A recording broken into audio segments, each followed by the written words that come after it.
Okay, let's go. Έλα. Αυτά τα παραλυπόμενα έχουν πλάκα. Yeah. All right. Everything's recording now. Amazing. Audio as well? Yeah, audio as well. So Diego, brother, thank you very Yeah, much. of course. Hello. Yeah, okay. We good? How you doing, Steph? Good, good. Perfect, let me do this. Whenever you're ready. I'm good. Let's go. What's up? So I think since the day you arrived here, I've been hearing one particular word. Uh-oh.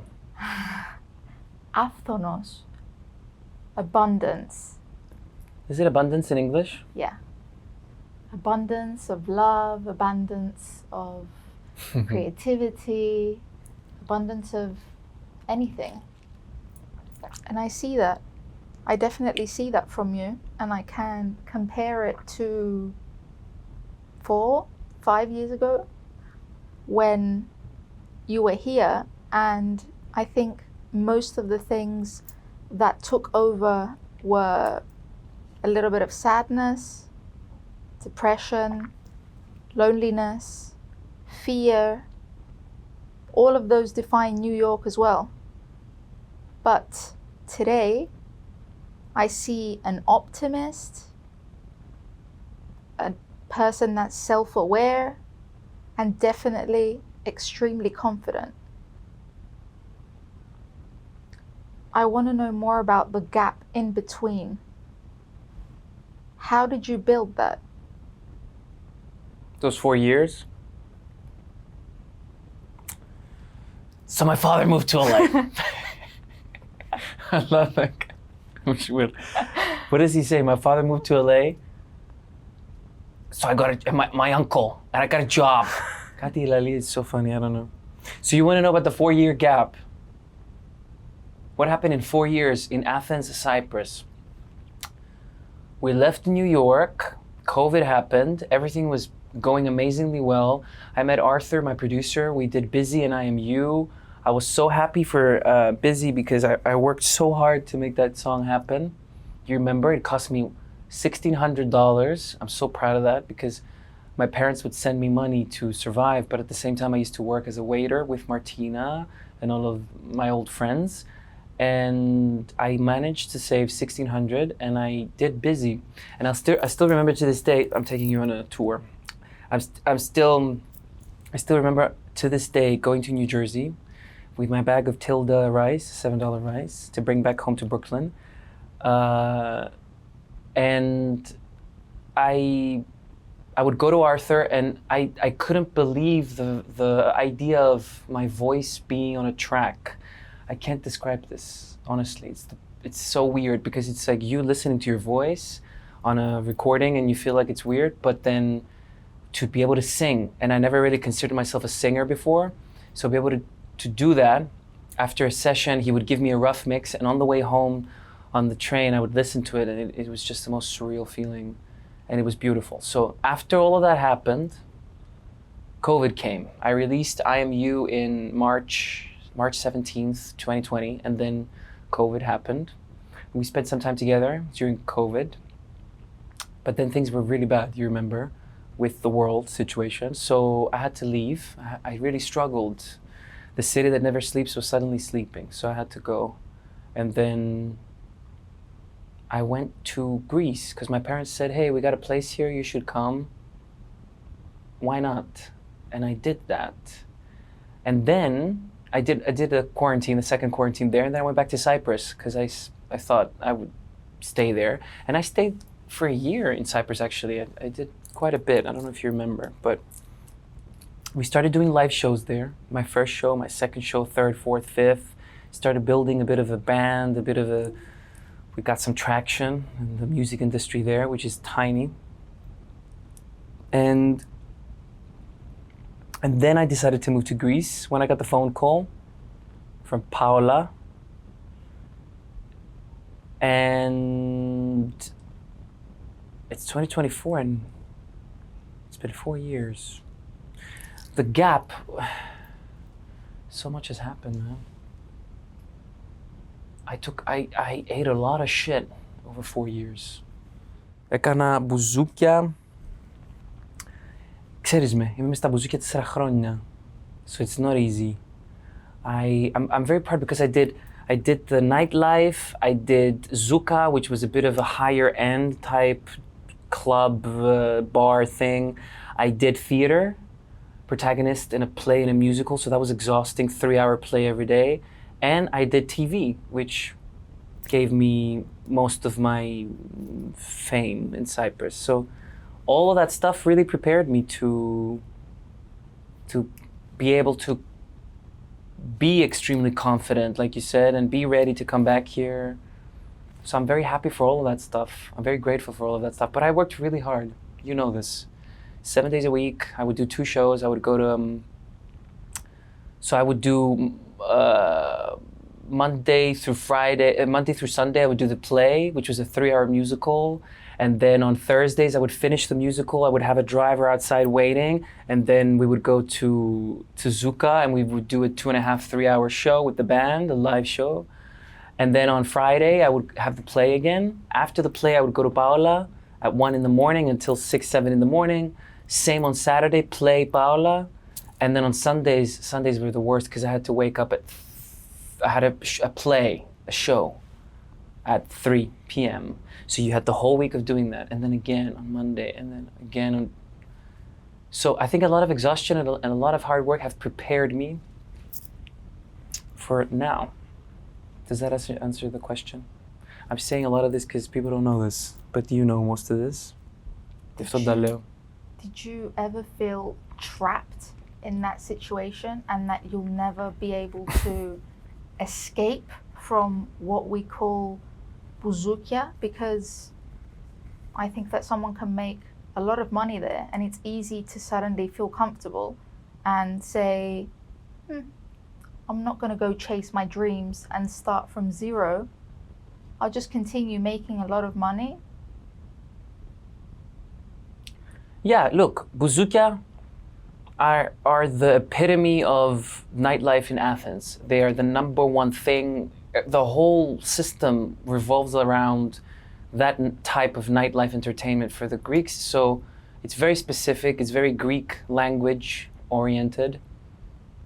So definitely felt trapped in that because I had to fit into a mold, even though I'm very proud that I broke some fucking boundaries, that I didn't hold back. Like the whole time I was there, I would wear my rockstar clothing, I would bring New York with me. I would describe to a close friend that I left New York feeling 100%, whatever that means. And I managed with a lot of difficulty to hold on to it, no less than 60%.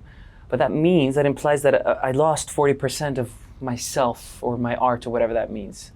And that 40% is huge to me. It's almost half.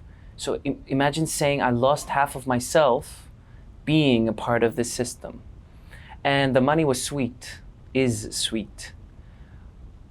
But τώρα με βρίσκεις σε μια φάση, right now I'm in a place where I said no to the money and I'm here. I don't know, maybe I'll go back to the money, but the problem is definitely trapped, of course. Even though I'm so grateful for these people. Ξέρεις πολύ καλά, δούλευα με την Πάολα 4 χρόνια και I owe her so much. Because I was telling this to you, I don't remember, a few days ago. Think about it, somebody feeding you for 4 years. And I love the word feeding. All of my friends, all of my colleagues hate it because it implies somebody feeds you. It's dominant versus submissive. It's a negative thing, but literally she was feeding me. I was working very hard. I think I had a lot to offer in her show, but for 4 years, I had nothing to worry about. And now I made a choice, stating it on record, not to go back. Whatever it takes, I'm not going to go back because it's a toxic environment and I don't want to be in there. It's toxic for me. It works for them, but I don't know how long it'll work for them, to be honest, with all the drugs, with all the substances and all the impurity of spirits there. So I gotta get out of that. It's better to not have any money. At the same time,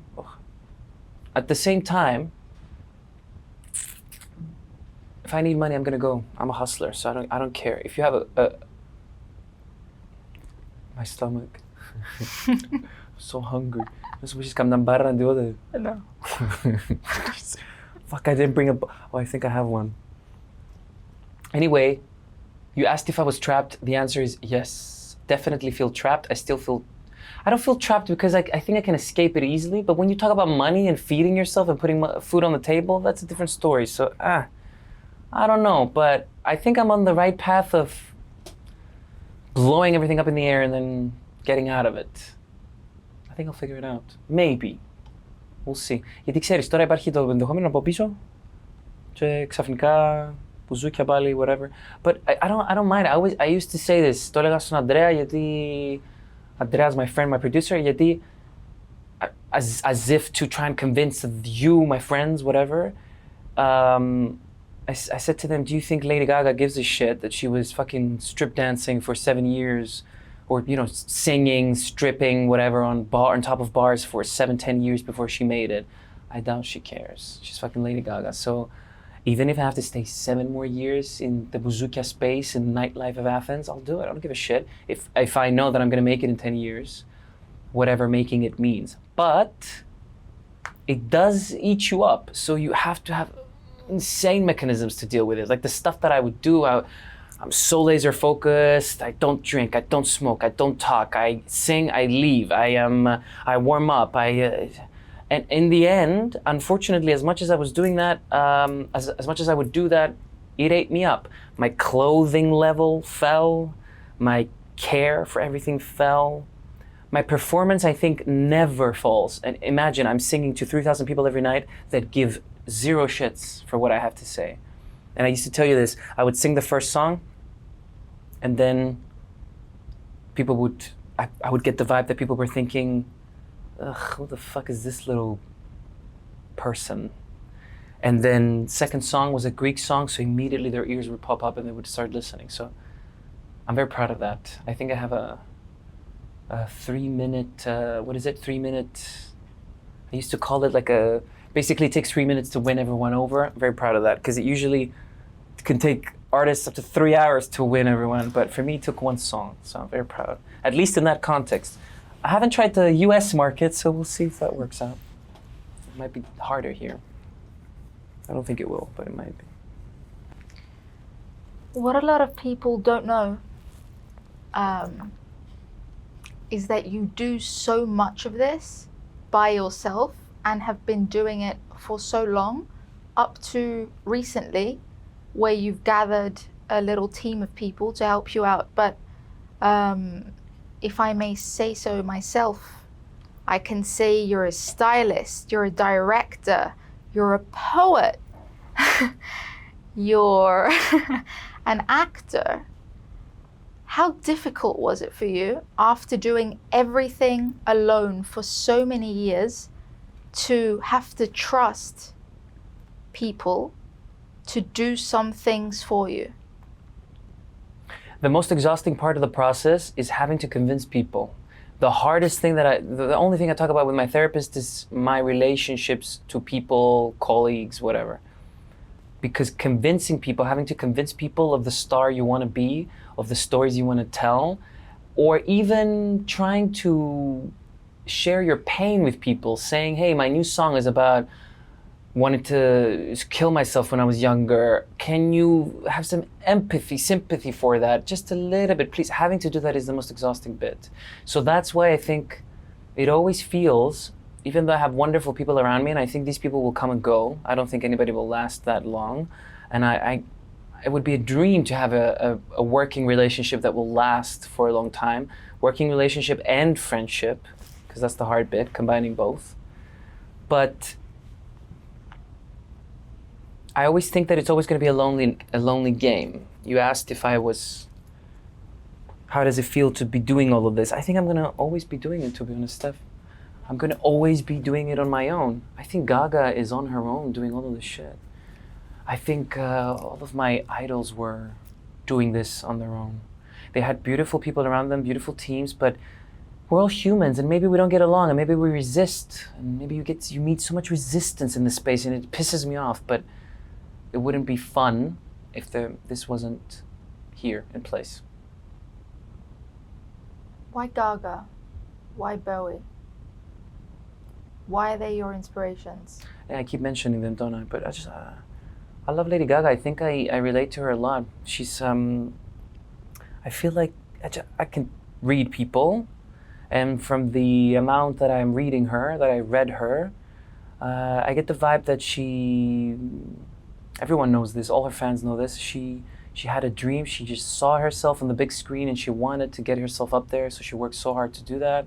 She went to acting school, she went to the same acting school as I did. She's closer to my age, even though she achieved fame at a much younger age than I am at now. She's a hustler, man. She works out, every show she gives her 1,000%, which no artists do nowadays. So it's all so inspirational to do that. Plus her whole stepping into characters and illusions and clothings and her whole eras, going from era to era. That's so interesting to me. That's something that I'll be doing. Similarly, Bowie did the same thing. Το έλεγα με τον Andrea τις προάλλες. I was talking to Andreas and I said to him, he was showing me Bowie stuff, and Bowie throughout the ages, he's got so many albums up until the point he died, but in his beginning formative years, he would do some crazy shit, and he would do so many characters, Ziggy Stardust and all these people that he used to portray. He would call himself Ziggy Stardust. He would base the whole album off of that. He would put specific clothes, specific themes for the songs. So what more interesting? In a way, that's what I'm doing. I'm calling myself Biased Beast. People are like, what does that mean? What does that mean? And then I'm wearing stuff, I'm saying stories, and who knows, maybe one day I won't be Biased Beast, maybe one day I'll be something else, but we'll see. Because it feels very similar to those people. I look up to them, and I look up to so many people for for different things, but very specific things. I don't just like Michael Jackson because of his music. I like Michael Jackson because of his breathing work, because of his obsession, his OCD obsession with he paid something like, what, 5 million for Thriller, 20 million of his own money, something like that. So that's commitment. I look up to them. So would you say that Break Your Feet kind of links to what David Bowie's been doing his whole career, besides Absolutely. Biased Beast? Absolutely. Comparing yourself to Bowie is an insult, because people are like, fucking, yeah, sure, take a chill pill. But I'm just saying, I find a lot of myself in that human, not just the artist, but the human. Break Your Feet was 7,000 of my own money, not even counting anything else, which doesn't sound like a lot. Depends who's watching this, but 7,000 in Greece is a lot of money. So I don't have any money to eat, technically, or to be comfortable, living comfortably, but I got $7,000 to bust on a music video. Jesus, that's extreme. So definitely what Bowie did as well. He believed in it so much, he did not want to compromise. It took us such a long time to film that music video. We did shoots over different months because I kept saying, no, trust me. I would tell Pana Yoda, my assistant, but trust me. It's really important. We must have the lawyer scene in the beginning. She's like, really? I mean, we spent so much money, so much time. I said to her, there is no story without the lawyer scene. We have to have the lawyer scene. So I think very much like my idols. If you believe in it so much, it's going to happen. Kind of, the universe works that way. Someone watching this in Athens and Cyprus, where we're from, it's obviously going to seem, I don't know if controversial is the right word, but it's not typical. How did it feel walking around Athens as a woman? What were people's reactions? It is controversial for Athens, unfortunately. And you know what I hate about myself? Knowing that. Because we grew up there and we consider it controversial. And having that at the back of my head is really annoying because it's also appealing. Because you know controversy could be good for you career-wise. People will talk about it. But at the same time, I wish it weren't. I wish it wasn't. I wish I didn't care that it was controversial, but it was. And it's not easy being in a lady's shoes, literally.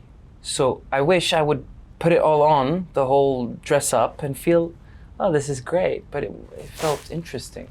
First of all, I loved it. It was so exciting, especially the first shoot we did, I dressed up as a woman, as BB, the character, and then we walked around Athens and we did some paparazzi shots. So my whole team, Panagiotta, Andreas, Alex, the director, co-director, and my friend, they would be across the street because the whole point they wanted to capture me elsewhere. And we went to Siddharma Square. You know, it was crazy packed. People would stare at me, but what really surprised me was that women would look at me a lot more than guys did. Women were jealous of me, but at some point, γυρίζει μια στην Παναγιώτα και της λέει, «Άι μωρέ, ποια νομίζεις ότι είσαι?» Because I was wearing the sunglasses and I had security around me and the whole team and my assistant and people were like, who the fuck does she think she is? So they hated me. The women were a bit competitive with me. And then at some point I got lost and I went and there was a bunch of guys and they were also staring. I think most of them, their initial reactions were, holy shit, that's hot. And then they were like, what is that? Is that a man? Is that a woman? Everyone was trying to tell. Because what would give it away is I'm really tall, especially with the heels this big. So, but it was a lot of fun and it was also scary and it made me realize what the trans community has to go through, or the queer community in general, anyone that wants to dress up as a woman or a man, vice versa. But I guess a woman is more flamboyant and you catch more eyes. So that was really interesting. It was funny for us. We kept laughing and we kept being lighthearted about it because, believe it or not, the friends that were there, even though they never see me dress as a woman, and even though it's not the most normal thing for them to see me do, they got over it, 5 minutes in, and they were in character as well. We were in the subways in and out. People were staring. It was really funny, but it wasn't just being a woman, it was being a celebrity. I think that's the difference. It wasn't just, oh, he's dressed as a woman and that's what's weird. It was the nerve. Who the fuck does she think she is? Why is she so, because I would be like, I was pretending to be Anne Wintour, whatever, because I kind of looked like her. Anna Wintour. Well, who? Anna Wintour. Shit. Anne Wintour. Anna Wintour. Not Anne Hathaway. Anna Wintour. Well, Anna Wintour. I would pretend to be Anna Wintour with the glasses and everything. So, anyway, it was more who the fuck does she think she is, rather than it's a woman. And with controversy comes a lot of hate. And you mentioned the word hate before. I think it's super important because we've actually spoken about this before. When did I mention hate? The word hate, you didn't say it specifically for anything, but you just... Okay. Yeah. From previous conversations that we've had, I feel like you want to influence people in a way. So you want people to either love you or hate you. How dare you? This is your audience. That's your opinion, though. Who said that? Love me or hate me? Yeah. You think that's my goal? Before. I don't know if it's a goal. Of course it's not, Steph. However, who you are is either love or hate.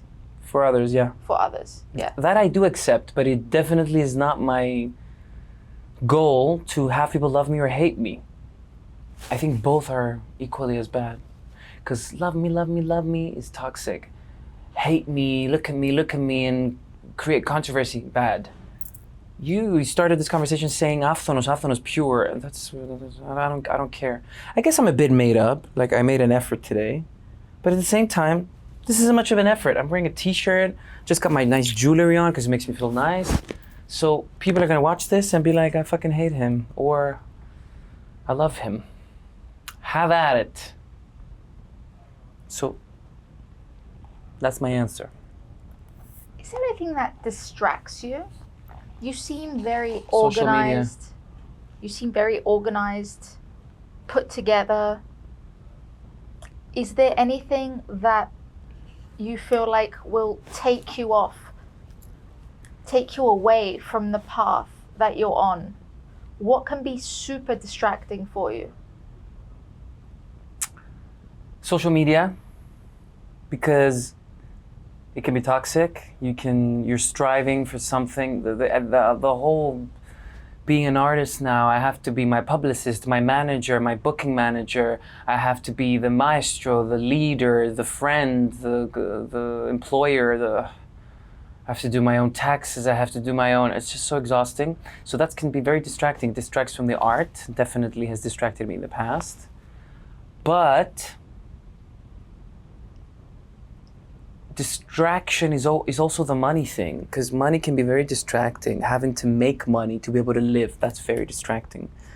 But at the same time, I love that because I'm such a money person. I'm so money oriented and I love making money and I'm very good at it. And I strive to make money because I want to give it away, because I want to invest, because I want to make more art and all of that stuff. So distractions are everywhere.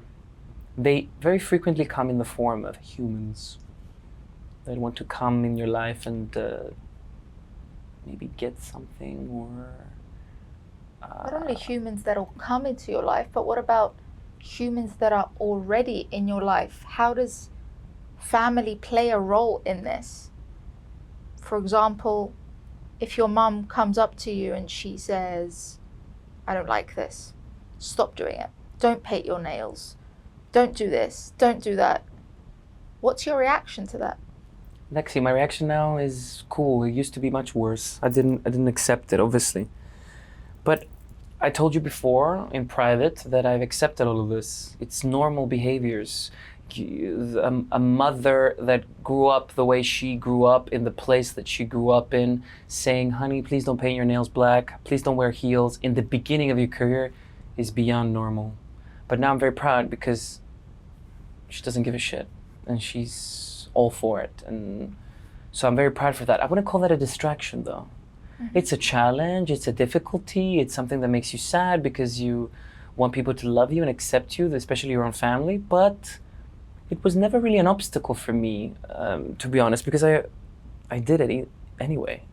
Because at the time, even though I don't think now it's anything special painting your nails black, at the time I believed in it so much, and that's what matters. I was pure with it, even if it lasted for less than 2 years, to be honest. Less than 2 years, I stopped painting my nails, I stopped wearing heels that frequently, I stopped, I kind of toned down, I relaxed into my skin, I became more pure, like we talked about. So that's beautiful, I think. I want to continue to do that, whatever that means. And I want to follow my instinct in I think, a similar way that my idols are doing. If one day I want to dress like a woman, I want to do that. If one day I want to be a man, I want to do that. We talked very frequently with my friends and collaborators that I want to do a music video where I do this character and that character, and they're all so different from each other. I just wish, at some point I will run out of range, because how many characters can you do? How many wigs can you wear? But until we get there, we got a long ways to go. Okay. If you don't mind, I'd like to talk a little bit about music. How dare you? Why would I mind, Steph? I would say that, so a lot of people get inspiration from others, from their own lives. I would say from what we've heard from you so far, your songs are your autobiography. Do you stand by that statement? Yeah, for sure. How?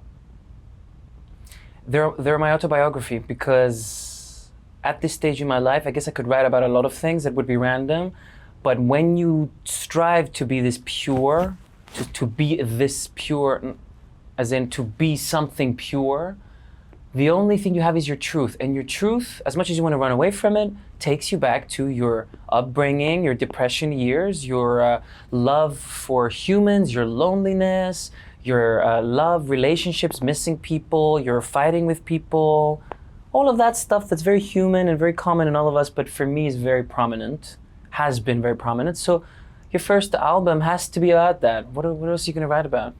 Make a rock album and talk about gods and demons and random stuff? Or so the only way I knew to approach music, and I know how to approach music, is through truth. And that's when you know that you've got a really good song on your hands, when it just feels true. So I started really embracing that, even with lyrics and melodies, and going in directions that feel very instinctively true and alive. So all the songs we're doing, the whole album, which will probably be called Melancholy Youth because it's based on the book. It's true. The book meaning, because I guess a lot of people don't know, you have a book that's actually kind of published. I have a book, yes. Full of poems?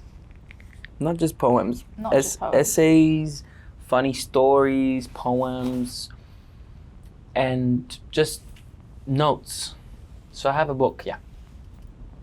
So your album won't be in what we say, won't be in chronological order, meaning in order of events in your life. For example, Break Your Feet. What stage of your life is that? The present? Break Your Feet is pretty recent. Present. Yeah, it's a love thing. It's an impulse for a lost relationship, friendship, whatever you want to call it. So it's fairly recent, yeah. Break Your Feet is actually the only one that's not really based on the old stuff because it was an impulse buy. We found this loop, we did it, it sounded amazing, and then I'm like, oh, it gives me this vibe of Americana and Dolly Parton and Jolene, and he stole my man, she stole my man, so I got it. It was an impulse buy because it had a really fun rhythm. But then we found the soul through it because we start with an idea, with Andrea, my co-writer, we start with an idea and then we found this loop and then I found the story through it and it spoke to me at the time because I was also going through a similar thing, so yeah. What about MADMAN? MADMAN is also something current, even though, so MADMAN is a suicide song. I like to describe it as my suicide song because I always used to say, as much as this sounds, very dark, I used to say, I think I said this to you, if I die, either by suicide or by something, I want people to go back to that song and be like, oh, see, he said it. So, like the big artists do, oh, he said it in this song, it's his manifesto. It's a manifesto type song.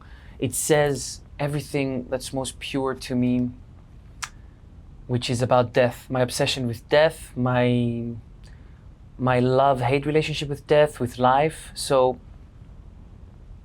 it's definitely deep in the book. My earliest thoughts and my earliest anxieties about death, that's what the song is talking about. Even though I'm not in that state right now, I can very easily get into that state because the moment I feel a little bit low and a little bit lonely, it's a song about loneliness. It means that's what the song is about. And in the song, though, there is hope. This is a song about saying, I'm gonna die. There's a madman inside of me hacking away. There's a madman inside of me trying to find the way. And he's trying so desperately to have the last word. All these years inside of me, living in the minor chord, I very often feel that I have a madman inside of me that's doing that. And it's the inner saboteur, like RuPaul says. The voices inside your head saying, kill yourself, you're not good enough, all of that stuff. But unfortunately, I do think the voices will never go away. You just learn how to tone them down, you learn how to make peace with them. And the song is macabre. What is it? Macabre? No. Macabrio. Macabre. It's macabre. Macabrio. The song is very dark because it says I will die.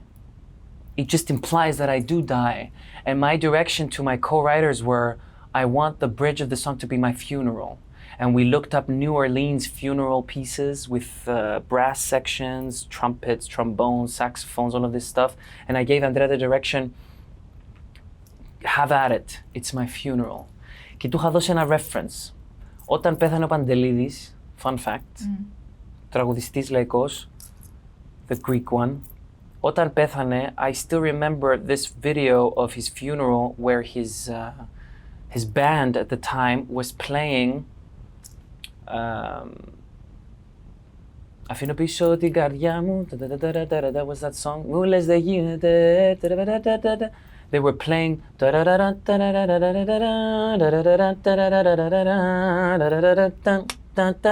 were playing it slowed down in his funeral. They were holding the coffin and they were playing this song. It was so dark because they're playing a very fun song, but tempoed down, and it touched me because they were paying homage to him. So, in fact, I thanked my co-writer Andreas the other day for being able to find the right words, the right notes, chords, music, instrumentation to put my depression, my death into a context, which is so rare, and it makes me feel fulfilled. Like I can die after this song and I don't mind. Because somebody said it. Not somebody, we managed to say it, to put it into a context. So when you listen to it, when the bridge comes in, that's my funeral. I did want the character to die in the end. It was so important for the character to die. I don't want him to live. I don't think I would live. I think I will die at some point, either naturally or by fault of mine. But that song is my death. But in the song it says, let me pull it up. It says, I don't remember the lyrics because I just wrote it, but I just recorded it and it's still not in my system yet. But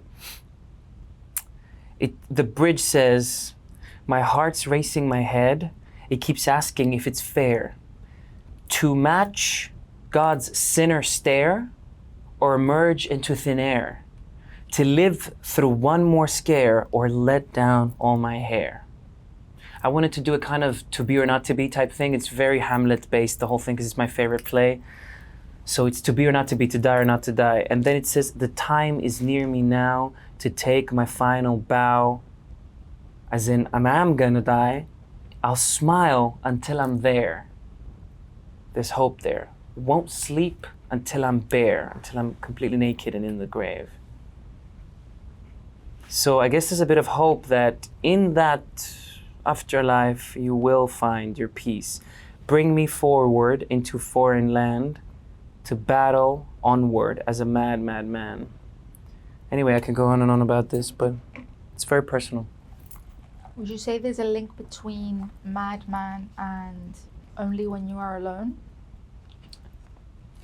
Yes, because Madman is about a lonely man. Only When You're Alone literally says only when you're alone. But Only When You're Alone is about, it's a bit more optimistic, even though it's dark as well. All my songs are dark. It's a bit more optimistic because it says, it implies that loneliness is a good thing as opposed to Madman, because it is a good thing. It says only when you're alone will you know what it feels like. Will you know, only when life has you sleeping outside, only when life strips you away from your money, your dignity, your friends cheat on you, your lovers stop loving you, your family betrays you. Only when that stuff happens will you know what it feels like to be pure and human. And that's when you can pick up your pieces and start climbing onwards. And it says that's when they'll start to see what is it? It's when only when you are alone, only when life has you sleeping outside, ain't nothing left but my biting pride. Ain't no return, hold on to your pride. Then they begin to see, then they begin to see you dancing with no feet. Your immortality, your one last trick. In a way, Only When You're Alone is after Madman, because it implies that when you die, you will become immortal in many ways, through your art, through all the love that you've given everyone, that they will carry with them for the rest of their lives. So it's the song after Madman. It says you can get there, you can make it, but loneliness is good for you, because the only person you needed and you ever needed was yourself. I truly believe that. You read the book, right? Yeah. I edited the book. Just a kind reminder. Allegedly. Not allegedly. Ask for money. Not allegedly. My client, Your Honor, he killed himself, but I'm entitled to some of the book. What is it, macabre? How do you pronounce? Να σπάσω ένα λεπτό. Keep rolling. Macabre. No, Put the guy on. It's because a bit French. Can't hear it. Really. Macabre. Macabre? Sorry. Bitch, No. please. That's not. Macabre. Macabre. Don't sound right. Okay, let's go.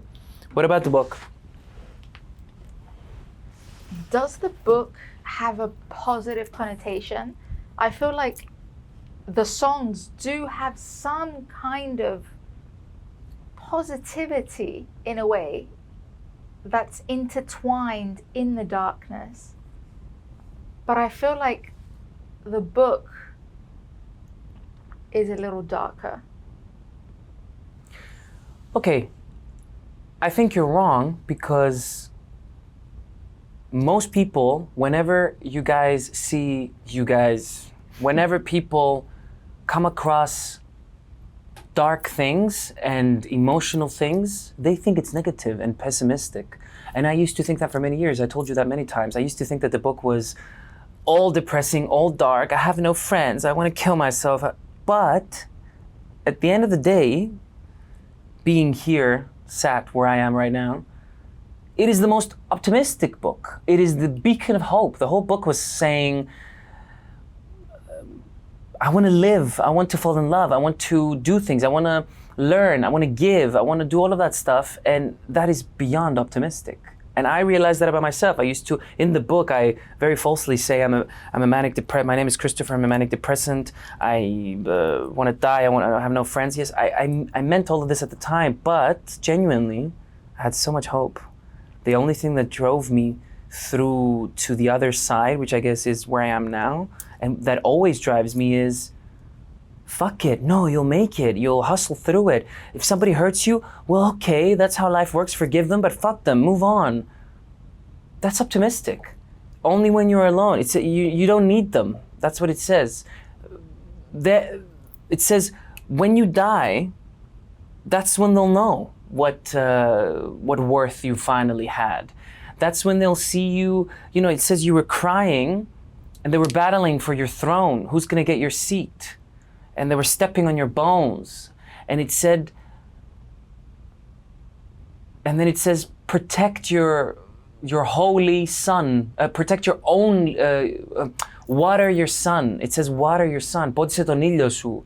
As in your son, this energy that you have is your whole profit, your whole amazing thing about you. Water your son, protect your holy gun. My holy gun is a bunch of stuff. In time, the dealers won. The dealer will have won. The winner takes it all. Run, boy, run, like move away. That's the only way I knew how to survive. So I find a lot of optimism in that. Thank you very much. I think it was a poem. One poem that stood out to me from that whole book was You Whoever. And I feel like that represents you so well because you're always, if I'm interpreting the poem in that way, you're always talking to someone. Your heart is open to anybody. So when you're saying you whoever, you lover, you friend, you colleague, was that a cry for help or just you whoever, come here, I want to give you all the love that I have in my heart that is abundant? What you just described, can that be both? What? Because what you just described was a cry for help, and then you just presented it a little bit more nicely, but it was still a cry for help, or a cry, period. And the answer is yes. When I wrote You Whoever, And it's also a song, right? we're working on it, it will be, because I just wanted this song to exist. The lyrics say, I had the idea to make you weep. As in, I had the best idea that would make you emotional, but no will to put pen to paper. I didn't have the strength because I was depressed. I wanted desperately to offer up my brain to you, to give you all of my intelligence, but my fists were clenched together. Something was holding me back. Life was not worth it if not the thought of you whoever. My body lusts your touch, it craves your understanding. Look at me and then lose me forever. You, my friend, you whoever. Personally, I love that phrase. I'm so proud of that little thing that I came up with, but it was a cry for help at the time. I guess it still is. It will always be. I feel so lonely. But also it's an invitation, like you said. It's whoever, whomever, whatever the correct grammar is. Whatever person that may be, I don't give a shit. I will accept anyone. I will love anyone. I can love anyone in all ways. I think I have those capabilities. So, but in the poem, it says, look at me and then lose me forever. But because it implies that I can't find that. I will never find that. And the moment I find that, I will feel complete. And then I will be able to die. So that's very sad, but true. I do think that. I do think that after your first love, you become materialized. You become fully materialized, and then you're like, you relax, and then you feel, okay, now I can approach other loves differently. I mustn't give my absolute everything into them. Not everyone does it with their first love. I did it with my first love, but then other people do it with at a later stage in their lives. But once you do that, it's almost as if you're complete and you can now relax and enjoy, because you remove all of that tension and then stress from the first relationship. But that needs a lot of work. Yep. To be able to withhold those emotions and not give in when you're in love, right? Yes, but the when you're difference in is... love a second, a third time. Oh, I mean. okay. Because the first time they didn't. That's the whole point. Yeah. But you're not withholding anything. The difference is, I'm going to give you everything. The second time, the third time, everything. But for some reason, you train yourself so well to just have some left for yourself. And so if you lose that person, it could be the end of your world, but not really. You won't die. And that's beautiful. You are 100% complete on your own. You do not do the bullshit 50-50. I'm incomplete and I need someone to complete me. I don't buy into that. That's what look at me and then lose me forever. As in, if I find you who will look at me, who will accept me, who will love me for who I am, με αυθονία, with purity and abundance, then I'm complete. I could lose you in a day, but what matters to me is that you saw me. So I'm complete. I'm too much of a romantic. This is how life works. I could have it once. We've seen movies, we've seen this depicted in documentaries with unique creatives who have had one love in their lives, and they die writing about that love. I was reading Patti Smith the other day. You should look into her. And she was writing about her famous love with, what's his face? The famous artist, I forgot his name, but who was gay secretly, and he was the love of her life, and she wrote a whole book about it. You know, I relate to that so much. I relate to her writing about him, falling in love with him as the artist, and I probably relate to him being the artist, being loved so much by this woman. Yeah. I wanted to talk about money a little bit more, to be honest. Your relationship with money, do you fear it? With money comes a bunch of other negatives, I feel like. Money's awful. Stardom comes with money. Does any of that scare you? Yeah, it's terrifying. Of course, dude. It's fucking terrifying. I think about it all the time because I've seen my star on the Hollywood Walk of Fame. I just see it for some reason. So I think about money all the time. I love money. I come from a family that appreciates, unfortunately, money too much. So I have to keep that up. Money gives you access. It's amazing. And I kind of made my little deal with the devil, my personal devil, a long time ago that, hey, you might as well make some money while you're at it, because it just gives you access. You can give it to people, you can help people, you can be the good guy, you can live comfortably, you avoid misery and grief, which is the whole being happy in life. So money's amazing, but at the same time, it's very limiting. I don't have any money now. You know this very well. I'm all dressed up with very little money. People don't know that though. And I'm like, see, people don't know that. Everyone thinks I got a lot of money because I wear this facade and this energy on me, but little do they know how much I struggle. They have no idea. But I'm trying to, I think I have a very healthy relationship with money. Like, you need to respect money in order to make money. You need to respect money to make money. You need to spend money to make money. Yeah, but you're talking about now. And now you literally, I don't want to be negative, but it's reality, because you said that you want to talk about it. You have nothing. Meaning. What do you mean I have not? Actually, don't be dramatic. I have my health. No jobs. I'll find them. Αφού that's the whole point, being confident. Αυτό σου λέω, το έχω. Εγώ δεν θα βρω δουλειές, θα πάω Eurovision, θα πάω γαμηθείτε, θα πάω του χρόνου, θα πάω σε 5 χρόνια. Πάω με άλλη χώρα, I don't give a shit.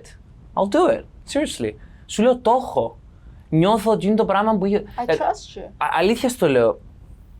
Στα έλεγα και τις προάλλες. So τώρα it's weird having a camera in front of you admitting all of this shit. But at some point, releasing it won't be as negative. Because if you're not famous and you're saying all of this, everyone will be like, pfft. But if you're famous and you're saying all of this, people are like, oh my God, he's so organized and so fucking... He believed in himself so much, but that's the truth. I don't even think Gaga had this, to be honest with you. Yeah. I think Bowie was an introvert. He was so shy. He was so... I'm not shy. I'm like 10 times more douchebag than they were. But I'm also extremely shy and also very low-key profile.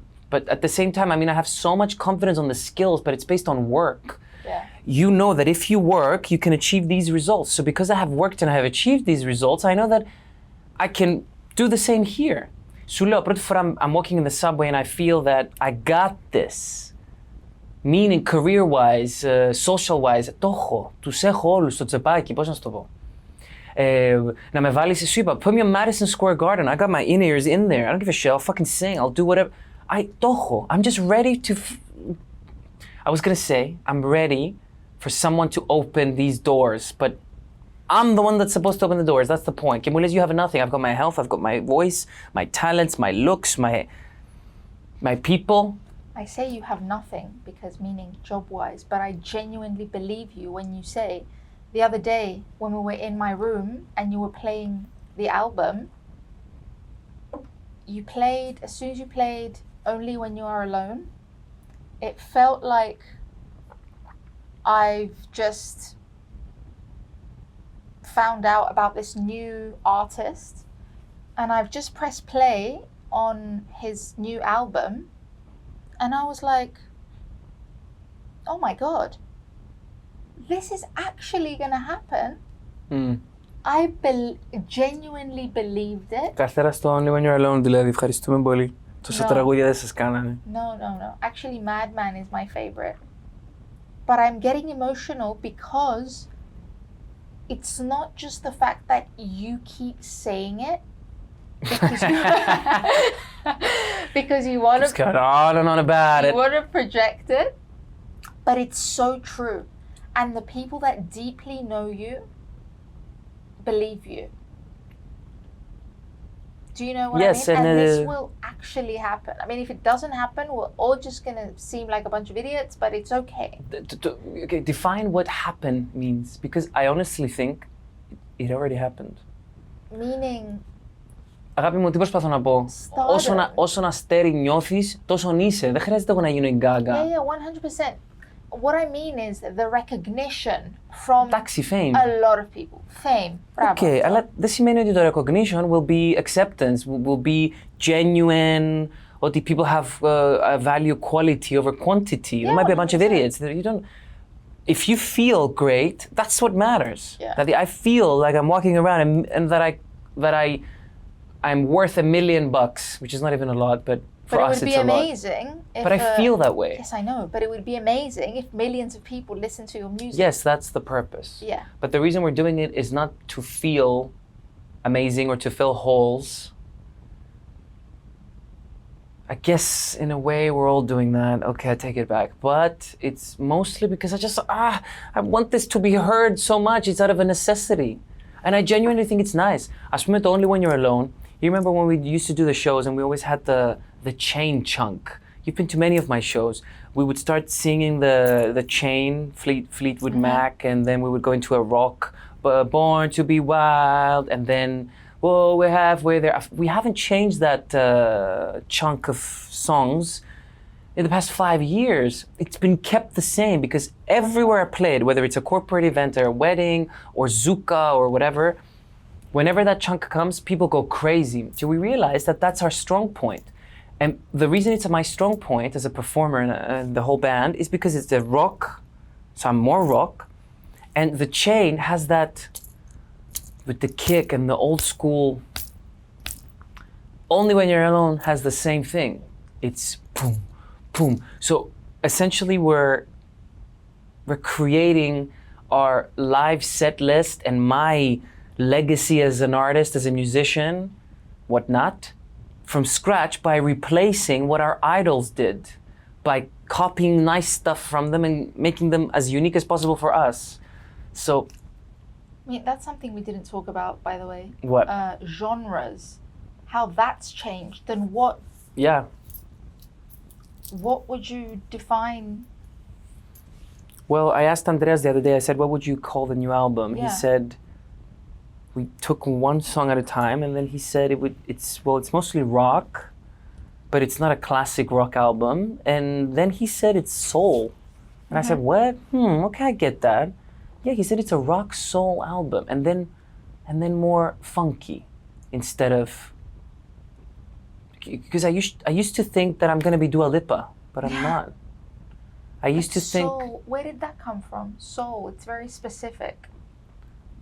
Well, it is a specific genre of music, but I am soul. That's what I realized. All of my idols are soul-esque-ish. The melodies that I write, the lyrics are all soul-based. They're all old school. They have a lot of grunge to them. So it's a very dirty, real, earthy album, like our idols used to do in the 70s, 80s, but with a modern sound. So I'm very happy to embrace all of that. And I told Andrea, I said to him, why? I never realized. I thought I was going to be Dua Lipa or Måneskin or a rock band or something, and then I'm going to have a bunch of teenage girls, thousands of teenage girls in my concert, and I have to take my shirt off. But that's not the case anymore. Can you picture me in Texas in front of a Western crowd, thousands of, like Chris Stapleton. Chris Stapleton is Kim Kardashian's hairstylist. Chris Stapleton, or what's his face? The country people, country rock people. You said the other day, did you say Bruce Springsteen? Springsteen, yeah, sure, but Marcus King, the new ones, all the people. Yeah. Jan Ergomeni, the up and coming ones. Can you picture me having those crowds with cowboy hats? Well, if we keep going this way, that's our crowd. Why not? Well, I didn't used to picture me like that. Yeah.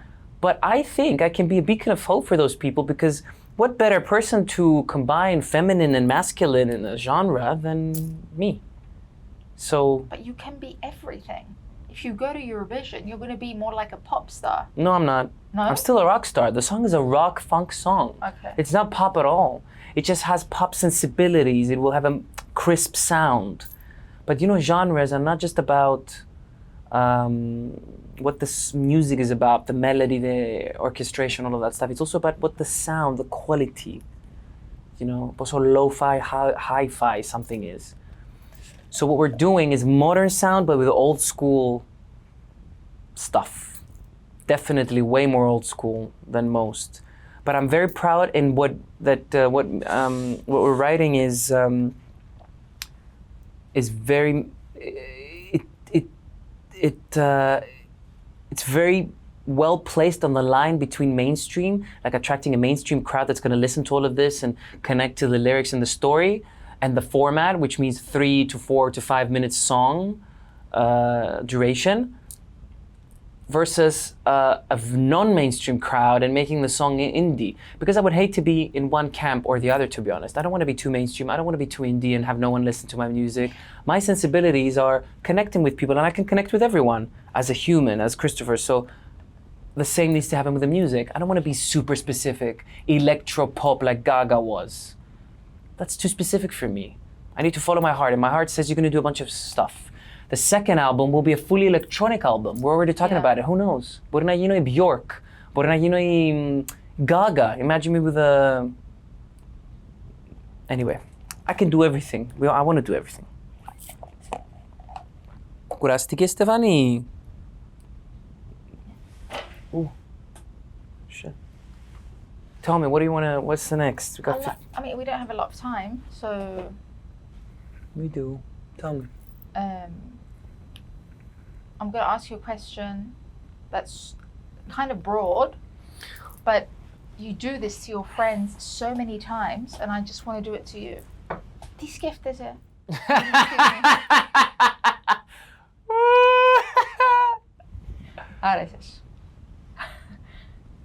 To be called out that way. And I can hear everybody clapping in the background. Steph, well done. Die skifte ze. I ask that a lot.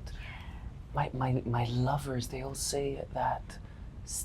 Why are you asking? Why are you asking? I guess I have a need to check in with everyone. I love checking in with people. You mean right now? Yeah. I mean, you do that at a super annoying level. So please answer the question. But is it not beautiful having someone ask you, what are you thinking about? 100%. No one asks me what I'm thinking about, God damn it. I just asked you, and it's on tape forever. Did you ask because you genuinely care? 100%. Okay, what I'm thinking about right now is what else we should do in this interview, and the fact that I want to eat. We should go eat after this. Wow. I'm thinking Chipotle, something like that. Yeah. I don't know if you want, but we'll talk about it. I'm glad that we put this on tape, even though I didn't cry. I'm not depressed. And that doesn't make for fun interviews. I'm so happy that this is on tape. I'm so happy that all of these opinions are on tape. And to be honest with you, it's probably going to be on my hard drive for many years. Might never even come out, but I have this obsession with being on tape, don't I? Mm-hmm. It's part of the career thing. I love to document this existence as if it's somebody else's, because I very frequently think about it as somebody else's existence. I don't think of myself as Christopher. Christopher is very private, very shy, but, or maybe not. Well, I am, but now this is very public, isn't it? Anyway, thanks for having this conversation. It's αποτυπώνεται, it's gonna be there for some time. And I wanna do this again in the future. This might mean a lot at some point. Thanks for your nice questions. Let's go eat, yeah?